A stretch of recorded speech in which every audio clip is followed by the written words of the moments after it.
since it's being said all along here from the get-go that somehow or other omnipotence embodies the void. And in embodying the void, you might say in embodying what in its own nature cannot be embodied, it nullifies the void. That's the basic notion. So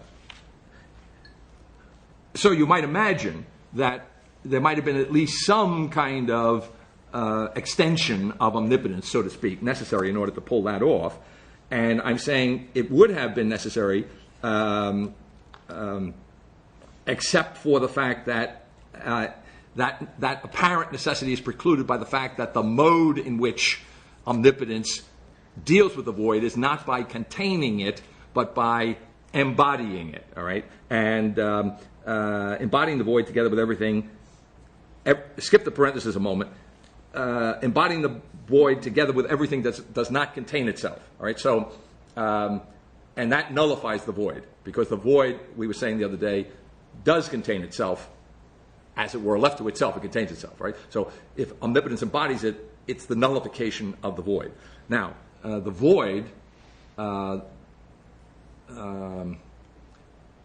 in Foundation, I do a little exegesis of Galileo's identification of the center and the circumference of the circle, and in the course of that, I point out that the center, the zero dimension mathematically is zero dimension. It's nothing. It's the nothing in some sense, right?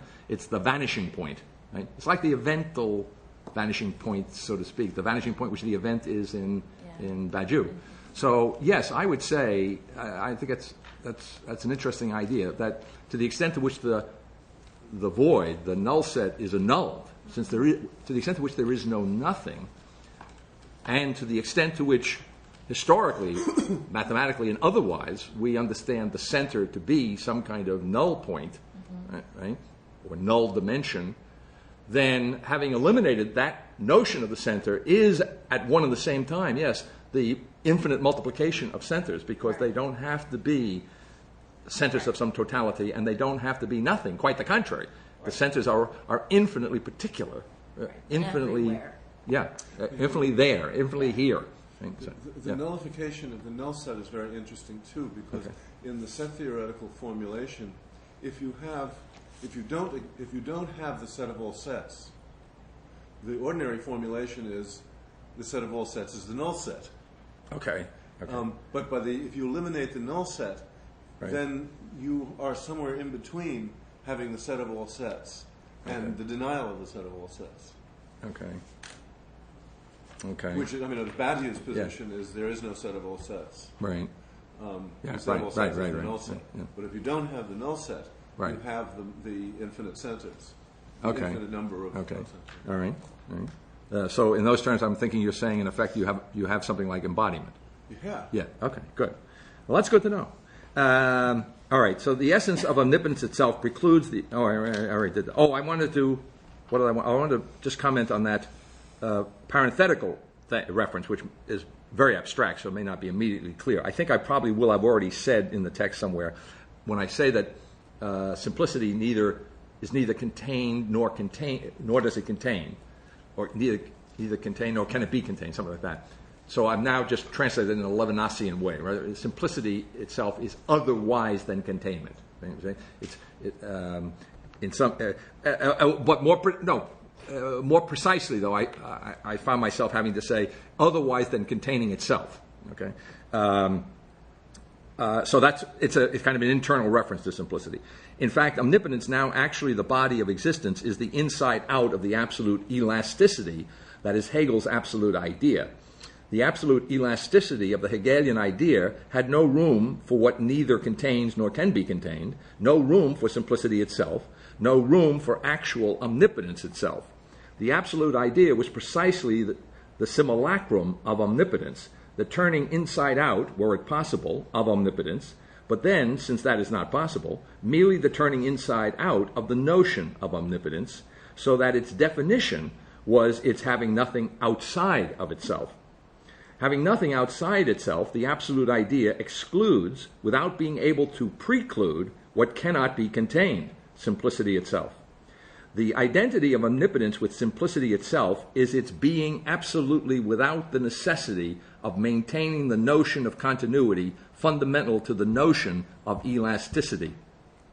Absolutely unconditioned omnipotence, displacing the very notion of space itself, is not the embodiment of simplicity itself, as if simplicity itself, neither containing nor being contained, were not otherwise than containing itself, beyond the very notion of containment, as if simplicity itself were neither something nor as if simplicity itself were either something or nothing, either the null set, the void, or something not containing itself, together with others likewise not containing themselves, embodied in omnipotence. Existing omnipotence is the simplicity itself that is beginning.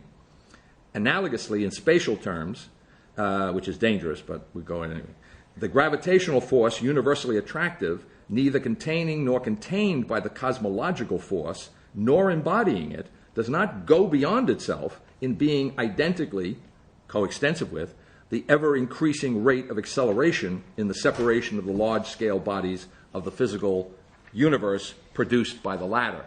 Right? So I could say that the cosmological force does not nonplus the gravitational force. I think you're I don't know. I don't. These theories about the four forces are provisional, right? And they're going to be changed, right, probably before the next seminar. Okay. You know. Right. Well, we're doing the thinking now occurring, so. Yeah. I mean, because. Well, I'm not resting. I mean, it's an analogy. I'm not resting. Yeah, okay. Thinking now occurring does not rest on this analogy. But it does. It gives you a kind of visualization of how it's just that the point, the whole hope is that they're going to be unified, and in fact, three of them are unified. Yeah. Right. Okay. But they're going to be unified in the unification is going to require the unification of the identification of the gravitational and cosmological forces. Definitely, but the other as three, the ground. But the other the other three are unified, and there are four different proposals for the unification of the four. All right. Well, maybe I'll just scratch it out. I don't know. I'll think about it. On page 7, the embodiment of the universe in existing omnipotence is the consistent inconsistency of an infinite alterity. And then I put a footnote in here on Cantor's notion of the absolute infinite multiplicity as necessarily inconsistent. And I don't know that we need to read through it, but that's the bottom line of it. But it's there for a point of reference. However, I think I will read through a moment the shorter, the less technical point that he makes, because I think it's relevant conceptually on a fairly accessible level. Notice Cantor is quoted as saying, quote, "The actual infinite arises in three contexts. First, when it is realized in the most complete form, in a fully independent otherworldly being, in Deo, in God, where I call it the absolute infinite or simply absolute. Second, when it occurs in the contingent created world. Third, when the mind grasps it in abstracto as a mathematical magnitude, number, or order type." And so notice how we're dealing there implicitly with a self-conscious form of thinking. In other words, we're still making, even the mathematician, in understanding his notion of the infinite, is making that distinction between an otherworldly being, God, you say, and the contingent world, what we call otherwise the created world. And then the third, the abstraction from that was the mind. So I would say, just summarily, that the thinking now occurring is very impatient of that distinction. Not in his particular case, but I mean that's what belongs to the past. All right, so back to the sentence on the second line on 7. The organization that is the disorganization of being, the disorderly order of being, coinciding that of real trinary logic. Now that's, I might just say, just by way of refreshment, the way it actually works out in the trinary logic, I think I illustrated for you, for those of you who were there, and I'll just try and say it succinctly. I've said, we see how it works here. But if you just take the logic itself and play with it,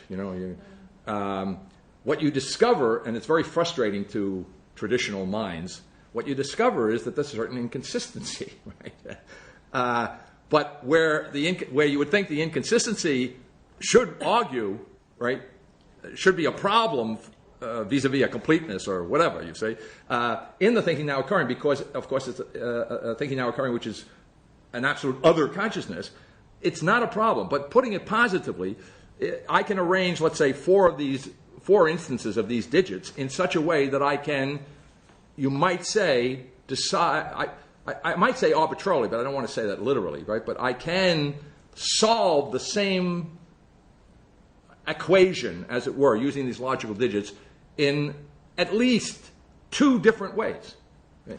And the justification for that, so to speak, in the context of thinking now occurring, is that it goes to the heart of what's being said here, right? There is no pre-existing situation. The logic captures that, right? In other words, the actual solution to the logical equation is a function of an actual person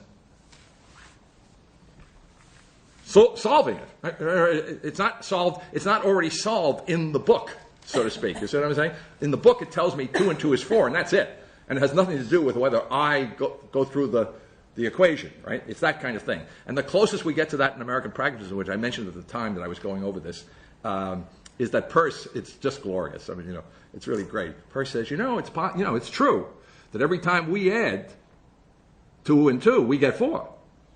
But it says it's possible that 2 and 2 really equals 5, except when we make the addition.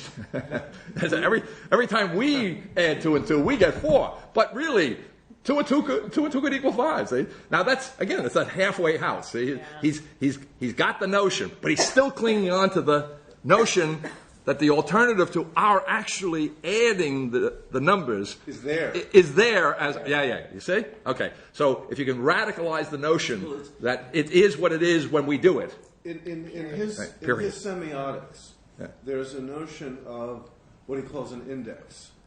Now, an index is a sign which is a part of that which it means. So if you think of a circuit in which the signs 2 and 2 are part of your contemplation of the 2 and 2, then the meanings of the signs only have meanings in the act of your performing the addition. And so the numbers become indices. Because apart from that, they're nothing. They're not there.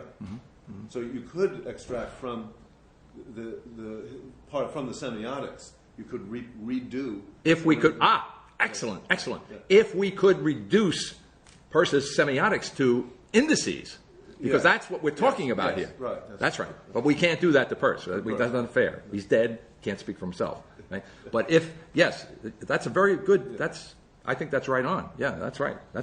So it's all, and that's why I call it the index. You'll notice of the ethic of simplicity. Okay. All right. Where were we? Here. I'm going to start over again there.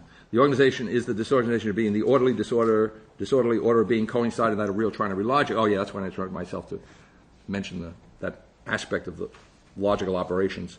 The embodiment, that is the absolute discontinuity of the continuum from which absolutely creating form of infinite alterity, absolutely creating form of existence, immortality, has not been subtracted in order to resuscitate either philosophy or theology. The good in this case cannot be the norm of a prolonged disorganization, the norm of a duration peculiar to the not known, but rather in the now absolutely existing for the first time, the good must be not the norm of a prolonged disorder, but the act of constructively perceiving the shape of real particular being always here and now. Evil, then, must be not an unruly effect of the power of the good, but a failure to act.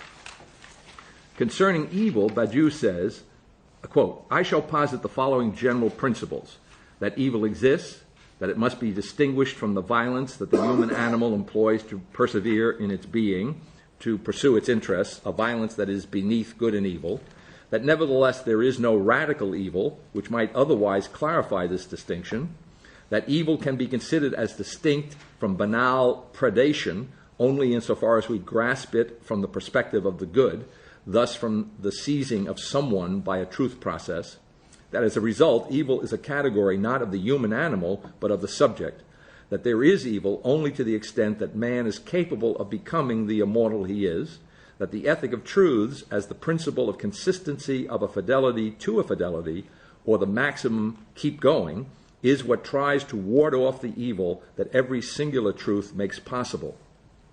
Unquote.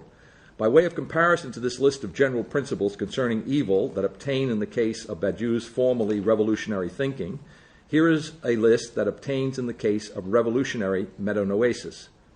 That evil is real but unnecessary, that it may be formally distinguished from the violence of nature, but not from the violence of the human animal, whose nature embodied in existing omnipotence is essentially conceived as a construction of freedom through and through. That there is no radical evil which would only serve to completely obscure the truth. That evil cannot be considered as distinct from human predation, whose banality is precisely a form of evil, indeed a function of the first dimension defective disposition in the index of the ethic of simplicity, indifference. That the possibility of human evil is the category of the transpersonal subject as an abstraction from the singularity of particular persons. That there is evil to the extent that the I, that is the form of the body, defects from the absolute imperative to create. That the ethic of simplicity as the principle of the organic, consistently inconsistent, patient construction of the infinite particularity that is always the actual structure of existence here and now, is what has always already put out of play the evil that is actual in the will to and the will not to. Can you say, going back to the first, can you say anything more about what you mean by evil being unnecessary? Because I don't have a conception of what would be necessary. We're going to do it, but I'll preview it. It would be necessary. Badiou has already said it in effect, but he said it very mildly. He'll say it more forcefully in other ways.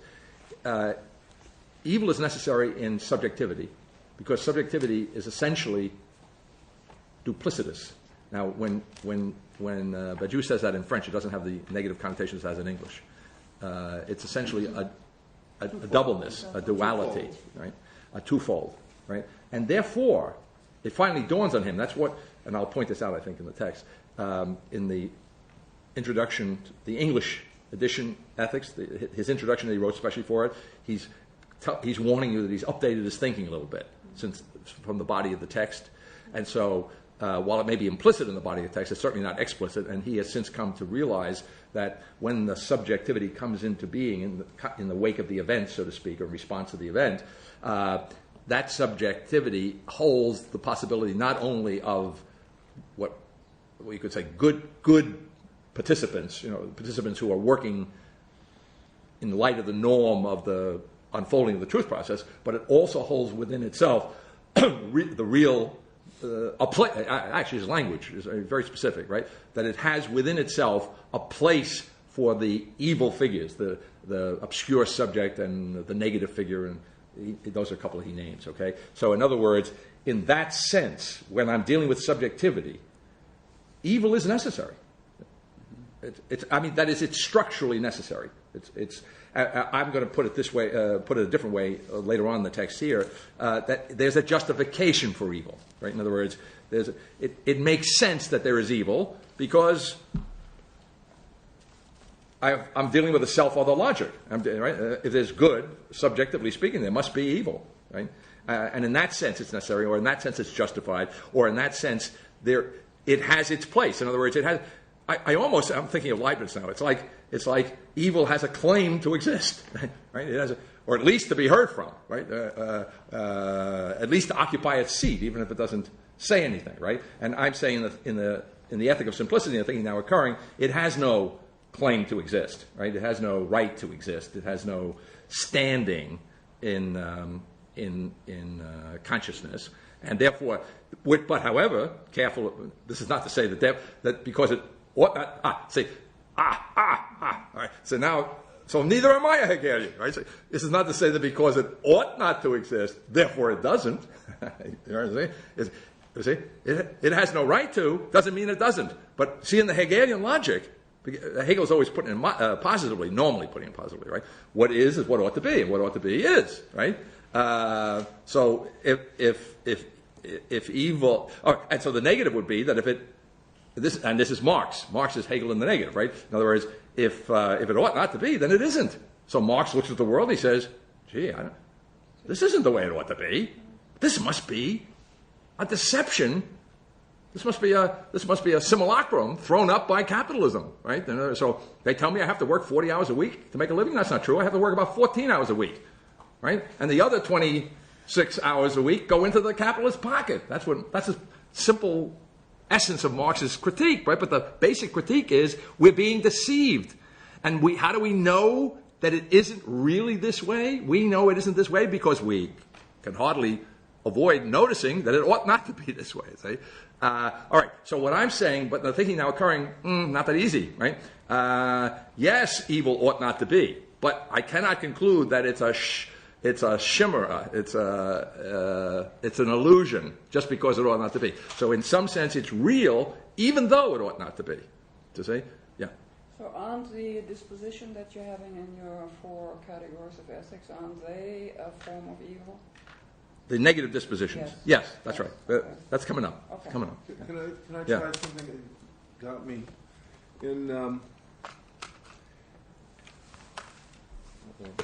in radical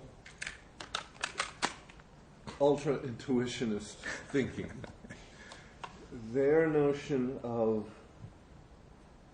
what they call the proof theory of meaning, or the meaning theory of proof, is what they call the law of sufficient reason for sentences. And they mean something like this. A sentence is meaningful relative to the other sentences you accept to support the initial sentence. So to say that evil would be meaningful, or to say that evil would be necessary, that is to say, be supported by sufficient reason, would be the other things that you also accept in order to affirm the belief in evil. And what you're saying is, well, the only things that you would accept would be for a specific evil, and they would be contingent statements. In other words, radical evil would require absolute statements in support, and there just aren't any such statements. So there could be some specific evil, and those would be contingent statements that would support the existence of that condition. Okay. Would that? It sounds that way. I mean, not knowing where you're coming from. I'm just running this your conclusion to see how much this. Well, the contingency of evil. That sounds right to me. I mean, meaning that what I was just saying, it can be without having any justification. That's right. The justification would be the other sentences which you say. That's exist. right. Now, right. You understand? It's true. Yeah. No. Okay. Yeah. I'm not sure how I would apply the other sentences to the thinking now occurring yet, but the bottom line I agree with. Yeah. Well, I mean, in other words, it's a lighter. It's sufficient. Law of sufficient reason light. Right. In other words, there isn't this knotted. But see, that's why I'm hesitating, because if it's sufficient reason light, it's a little too heavy for me. There's no reason whatsoever for evil in the thinking now occurring. That's what makes it so evil. Right? It has no justification whatsoever. Badiou identifies 3 forms of evil that depend for their existence on the 3 dimensions of the truth process. Quote, it is upon these 3 dimensions of the process of truth, the convocation by an event of the void of a situation, the uncertainty of fidelity, and the powerful forcing of knowledges by a truth, that the thought of evil depends. For evil has 3 names. To believe that an event convokes not the void of the earlier situation, but its plenitude, is evil in the sense of simulacrum or terror. To fail to live up to a fidelity is evil in the sense of betrayal in oneself of the immortal that you are. To identify a truth with total power is evil in the sense of disaster. Terror, betrayal, and disaster are what an ethic of truths, as opposed to the impotent morality of human rights, tries to ward off in the singularity of its reliance on a truth in progress, unquote. The potency of an ethic of truths is a function of the fact that it is the form of a revolutionary thinking. By way of comparison to Badiou's 3 names of evil, there follows the list of the names of evil in the 4 dimensions of the ethic of simplicity, with the definition of each ethically defective disposition. 4D.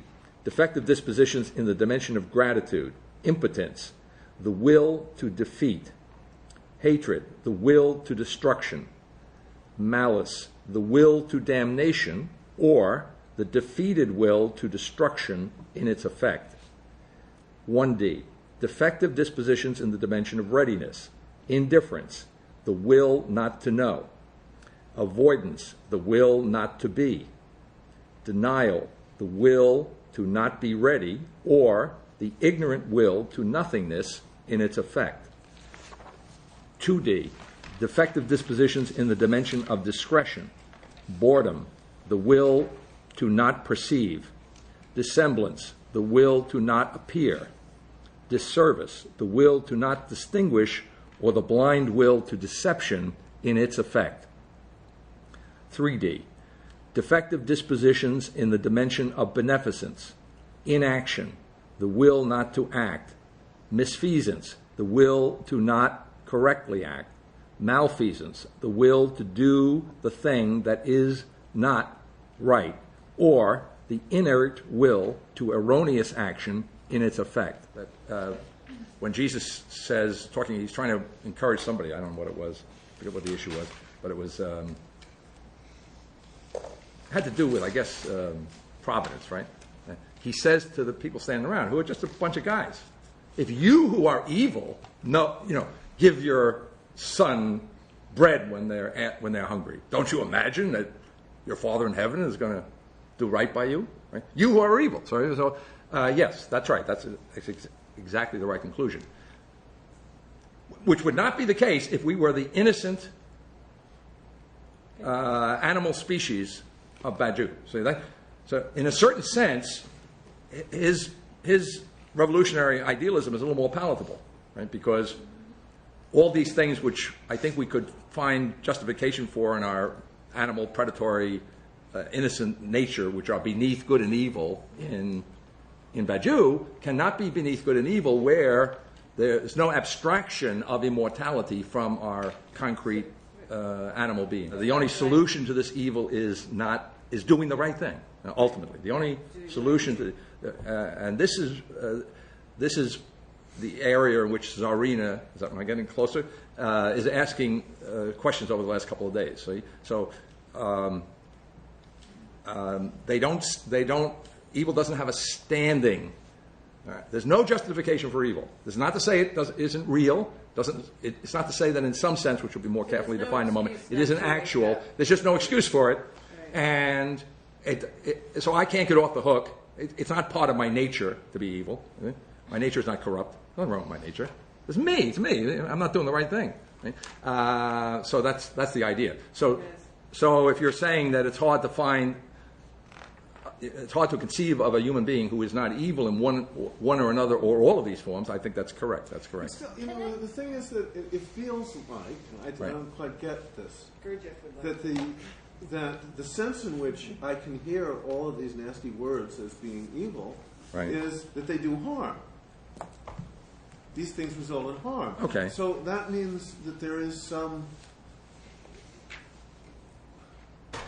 something to which the idea of compassion and of having a problem with human suffering or animal suffering must be somehow in place. Otherwise, what's the harm?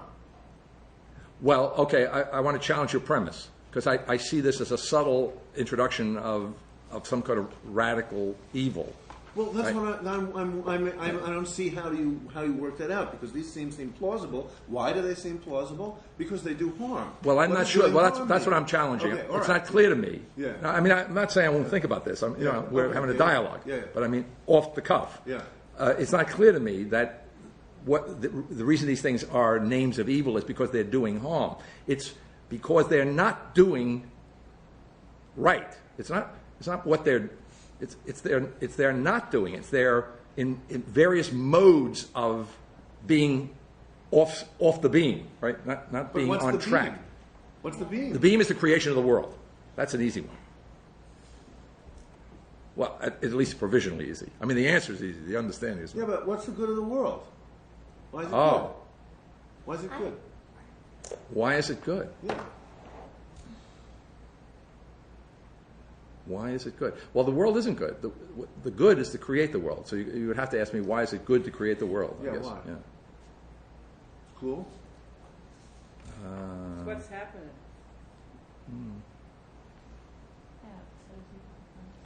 You know, in the Oriental views, you always have something like a kind of sublimated bliss. You have some idea that there is existence. In the Hindu thing, it's the Satchidananda. Existence, consciousness, bliss is the threefold ultimate thing. So the bliss thing works as the motivation for why existence and consciousness are good.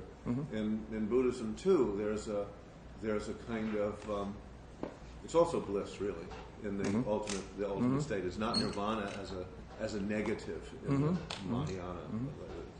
So I'm just asking here, what's the? No, it's a fair question. It's a fair question. Know, in Dante, it's also there's the condition of the vision of heaven has this kind of radiant ecstasy, and in any kind of Platonic version happiness of it, you have some kind of a joy. Yeah. There's joy. I mean, you have joy too somewhere in here. The joy appears. No. You mean textually? What do you mean? I'm not sure what you mean. In your text. Oh, there's a point where there is joy. Yeah, sure. So there is some kind of But is that but the question that you're raising is why is creating the world good? No, if the answer is joy, that's the answer. No, I'm saying that's not the answer. No, that's my question. What is the answer? It can't be joy because joy is just it's the first level of the self-consciousness sneaking back in there, right? I think that the answer is probably built into the ethic of simplicity in the fourth dimension. The reason for creating the world, the reason it's good, is gratitude. The reason it's good, it's the justice that we do to omnipotence. But if I have gratitude, on a normal level, right? It's because I'm hungry and you gave me something to eat. Okay, you see how? So Jessica was right. You really are evil. Well, no, but the point is that if you have some sublimation about it, the word gratitude has its meaning in relationship to you really are, So I'm just trying to see where's the motivation, where's the care, where's the Heideggerian. What's in it for me? Well, what's in it for the world? What's in it for what? There's nothing in it for anybody. That's the joy.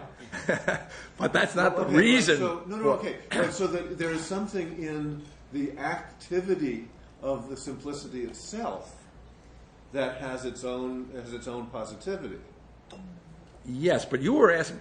That's a different. There are two distinguishable things here. Even Aristotle, I think, would understand this, although I'm not sure he does actually. Well, I'll bracket Aristotle a moment. I have to think about that a moment. But the joy is. If there is joy, which is no denying there is, it's the, as it were, the consequence of, or maybe it's part and parcel. It's a function of, or something of creating the world. It's not it's not a motive for creating the world. Well, okay, There's no motive to create the world. There's no reason to create the world. It's just a side effect. Yeah, it's icing on the cake. It's a plus. It's a benefit. But didn't you say at some point that it is justifiable? What's that? Creation of the world. I just said a moment ago, trying to give a more concrete answer in terms of the ethic of simplicity, that it's yes, our creating the world is in the box of gratitude to omnipotence. So in other words, it's and that gratitude is as it were, we owe that to omnipotence, right? So it's the fundamental, foundational of the ethic of simplicity is the disposition of gratitude, and that is, you'll notice, the box, the justice box, right? So in gratitude to omnipotence, not like omnipotence is standing across the room now, okay? We're beyond that presence-absence thing. But in reality, our creating the world is the doing of justice to the move that omnipotence has made. But you're assiduous in finding implicit distances. You know? No, I'm trying to just. I didn't find one. I denied it. No, in finding them and getting rid of them. Yeah, but I'm just warding them off. But it seems to me that in the notion of a debt, there is an implicit distance. Yeah. So to say we owe it to omnipotence. Suddenly, the whole business of the that's right. Yeah. You're right. I was going to ask a related question, which so the answer is that was a loose way of speaking. So we have a new understanding of justice. Well, okay, that's right. When I'm saying bliss and pleasure and all that, that's a loose way of speaking too. Okay. In the sense that I understand very well in the productive receptivity sense why creativity is positive. Okay. And I would understand that in terms of the creating the world as being positive. However, the analogy or the loose way of speaking would be to say because creativity is ecstasy or creativity is bliss. Oh, okay. And I wouldn't be my bliss or the bliss of a subject or that I'm motivated by it externally. Okay. But I would say it's joyful because it's good. It's not good because it's joyful. I would make that switch. Well, okay. But that's.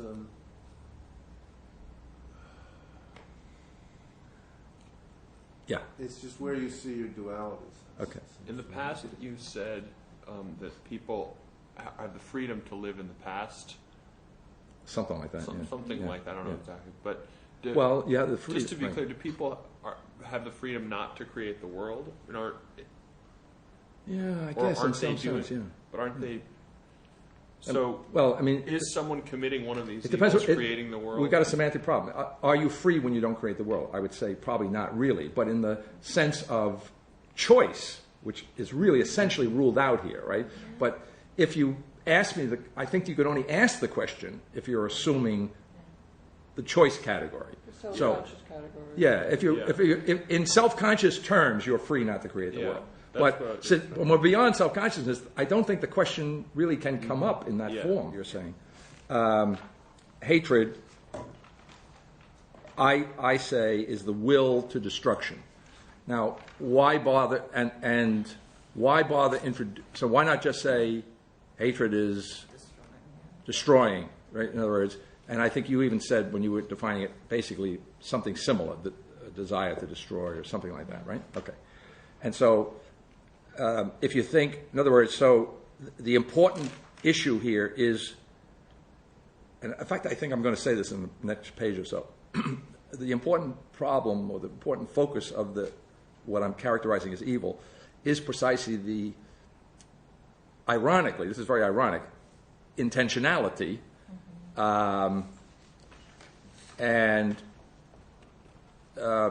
but I guess I want to say it's unavoidable to introduce even outside, as an alternative to simplicity is intentionality, another way to put it. An alternative to attention is intention, and intention will, as alternatives to the simplicity of acting rightly, I want to say is unavoidable, it seems to me, as I'm plugging into this conversation, because you cannot simply say to destroy is evil. Because when Michelangelo destroys, in some sense, the block of marble, right, his intention is not destruction. You see? He's not willing destruction, even though he's destroying something. You see? So, even though you might say he's doing the right thing, right, is not incompatible with some kind of physical or actual destructive activity, but it is a destruction. There's a real, I see this, the problem is at a different point here. What is it? Which is that in your thinking, there is a objective identity to that lump of marble. as a determinate thing. So therefore, you have to say that's being destroyed. I'm saying he is destroying it. But from another point of view, the boundary of the thing itself is an action. And therefore, it isn't particularly destructive unless there's been some prior action which has established that block of marble as a determinate thing. I mean, where is anything? Where are the boundaries of anything? Except, all right. Okay. Well, I don't. Okay. Well, but that's a problem for your whole ontology. I don't see why it's a problem, though. Tell me why it's a problem. It's a problem if everything all the way down is determinate and not the consequence of specific acts. No, well, I'm not saying the former. I'm not saying the former. Yeah, okay. Saying the opposite. You're saying yes, that the acts of creation are precisely those determinations, so that therefore there would only be a problem if somebody is holding on to the definition of the marble. Well, that's interesting. I wouldn't put it that way, but that kind of makes sense. At the moment that he's carving the marble, there is no marble. If when he hits the marble, he's trying to destroy this thing. You see, that's what I meant by the will to destruction. The will to destruction is because our the essence image of for destruction is something like wham. And that is, in that particular category or domain, that is a particular form of evil. The right action in the particular way that he's hitting that marble is in terms of realizing a form. Yeah. Not the destruction of something. That's right. I think that's right. But you were trying to deny intention as opposed to simplicity. I'm saying that when you're intending, it goes back to the question that Jessica asked much earlier, but it comes up again, you see, the question of desire. So I'm saying, strictly speaking, I don't really see any room for a desire to do the right thing. And even less room, as it were, for a desire not to do the right thing, right?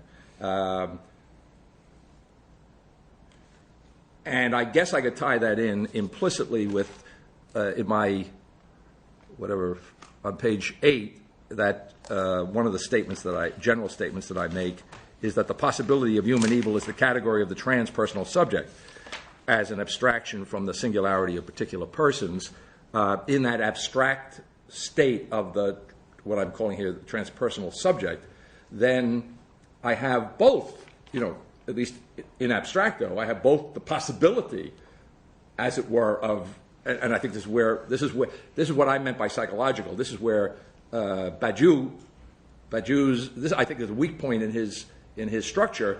It's precisely because that subjectivity that is created by the event is I'm saying here it's the possibility of evil, but in a certain sense it's the possibility of good for him, and the hanging in there, right? Then the crisis issue, which I'm going to deal with in a few minutes, comes up, right?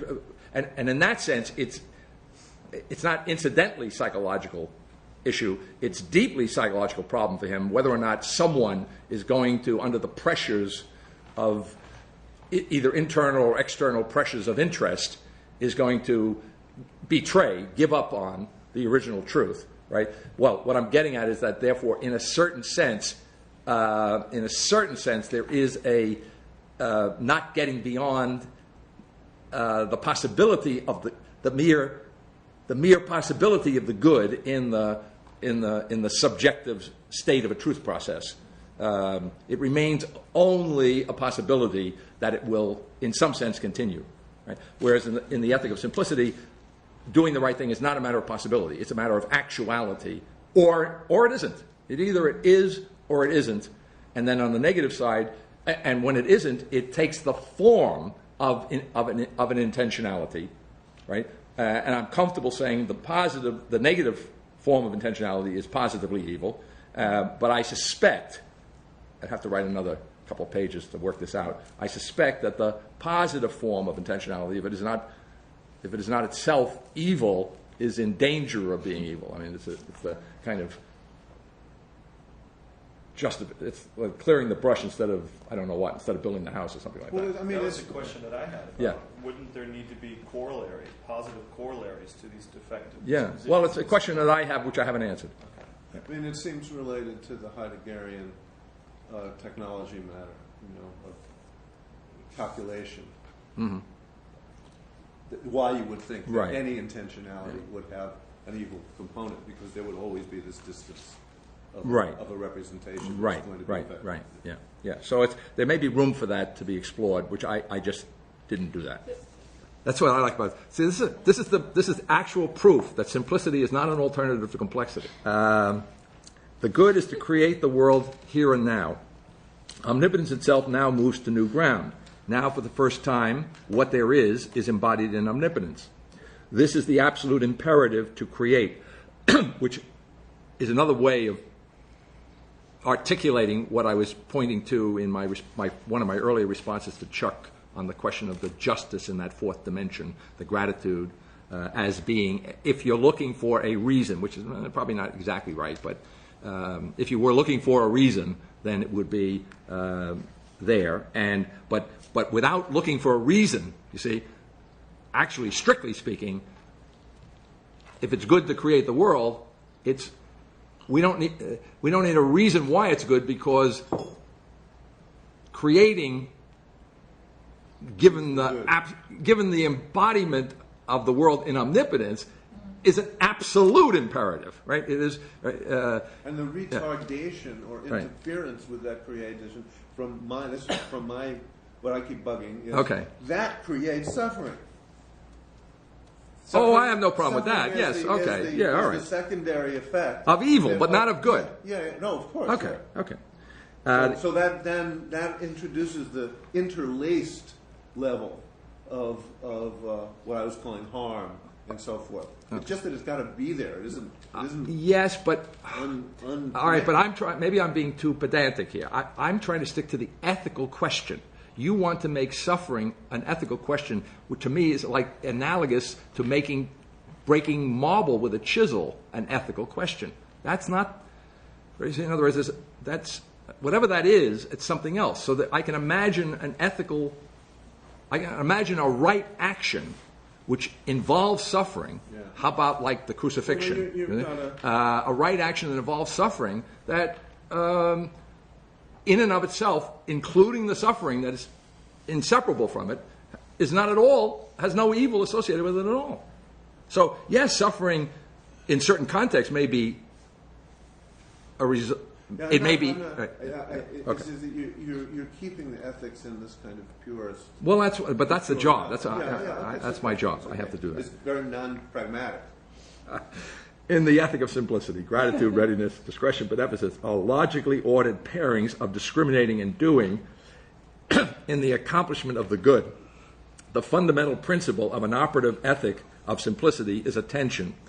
Defections from an ethical disposition take the form of willing, either willing to do or discriminate in a way inconsistent with the ethical disposition, or willing to not do or discriminate in a way consistent with the ethical disposition. Defection or departure from the ordered relation of discriminating and doing, that is an ethical disposition, can only be a form of not willing to or willing not to. It cannot be a matter of incapacity, since the ethical assumes capability. In the ethic of simplicity, the fundamental principle of defection is will, not the intending of evil, but the evil of intending, what can only be a departure from attending. The difference between attending, and intending, ethical doing, and unethical willing, is the difference between good and evil. The 12 dispositions of evil, impotence, hatred and malice, indifference, avoidance and denial, boredom, dissemblance and disservice, inaction, misfeasance and malfeasance, these 12 forms of defection from the good are what the ethic of simplicity has always already put out of play in enacting a truth as a singularity absolutely particularized. It does not share with the infinite morality of human rights a defensive relation to evil, as does Badiou's formally revolutionary thinking, never mind evil's being an unruly effect of the power of truth. Revolutionary metanoesis knows nothing of stasis.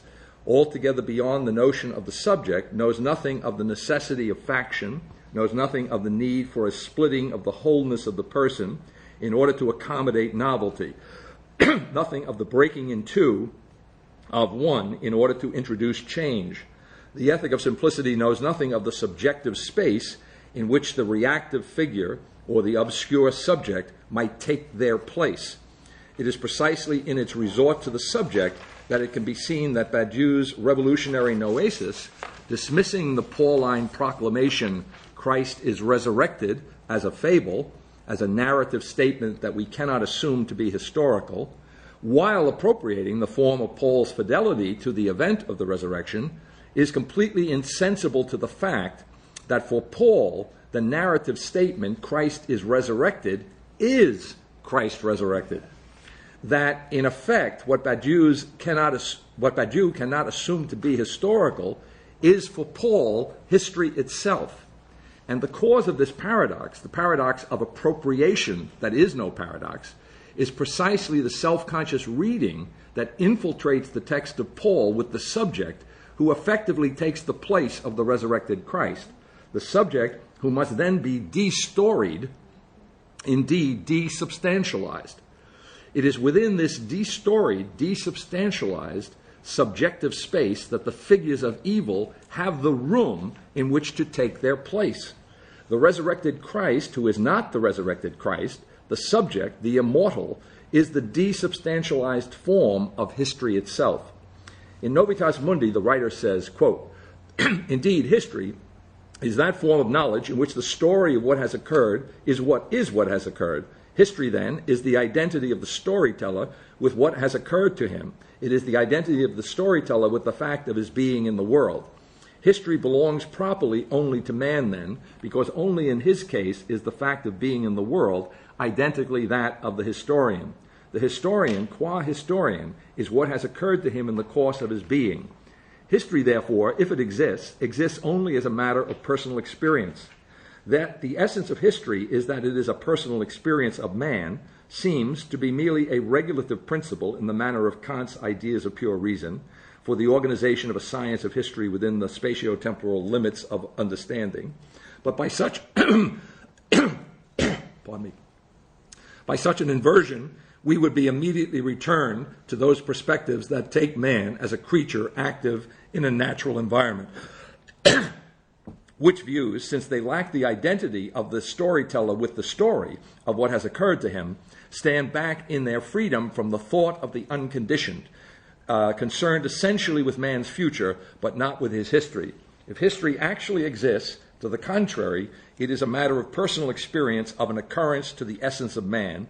It is necessarily freed of the conditions of Kant's sensuous intuition, unquote.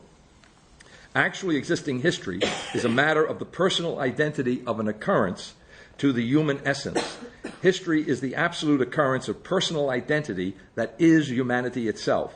History is occurrence as personal identity.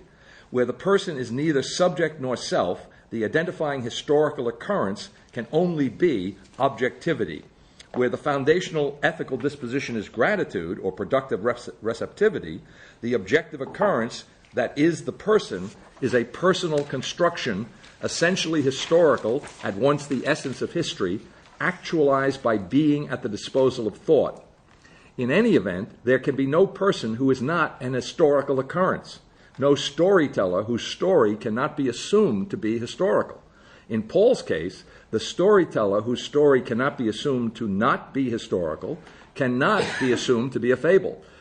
Cannot be assumed to be a fable, would be the resurrected Christ, whose embodiment of Paul and the Christian community is such that in the language of 2 Corinthians, quote, "In him, one not knowing sin, made sin by God, we might become the uprightness of God," unquote. Paul designates, and it's interesting, I didn't really intend that, I mean, it's there, but the uprightness, I mean, it's a very ethical way of defining God in Paul, right? Paul designates the quality of mind of those embodied in the resurrected Christ, later in the text, as haplotes, simplicity. Right?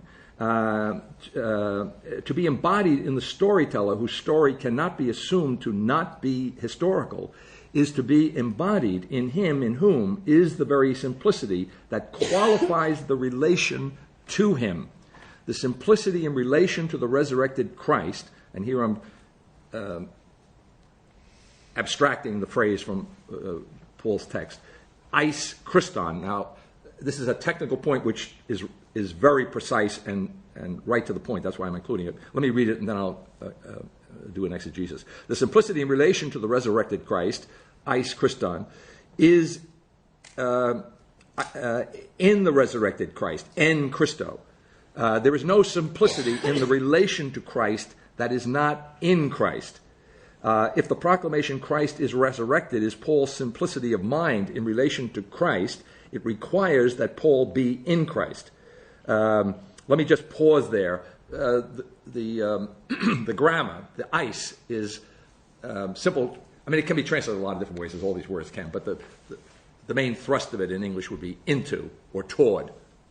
Eis, in the sense of going in the house, right? Not being in the house. So the en Christo is more a positional in. You see, it's being in Christ as opposed to being in the direction of. You see, and so what's being said here is that in Paul's text, if you read it carefully, right, and if you read it maybe in the light of the thinking now occurring, the thinking now occurring helps illuminate this very subtle distinction.